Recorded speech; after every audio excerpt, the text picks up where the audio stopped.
Po ka një ndryshim të renditjes që natyrisht gjithmonë është i mirë pritur, por rënja ka qenë e madhe në 2 vitet e fundit sa nuk mund të quhet përmirësim, nuk mund të quhet progres. Sepse Kosova vitin e kaluar ishte në vendin e 99, më së keqi në rajon,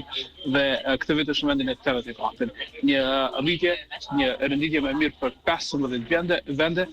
por vetëm 3 pikë në ngritje. Pra kur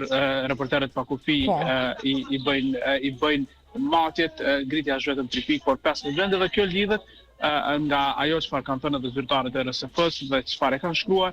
kryesisht me vendimin e gjykatës kushtetuese që e shpalli antikushtetues ligjin për KPM-n gjatë vitit të kaluar, një arritje shumë e madhe e avokimit të AGK-s kundër këtij ligji, i cili edhe OSP-ja dhe Këshilli i Evropës i kishin thënë qeverisë dhe lëvizjes vendosur se ishte antikushtetues dhe ashtu ndodhi.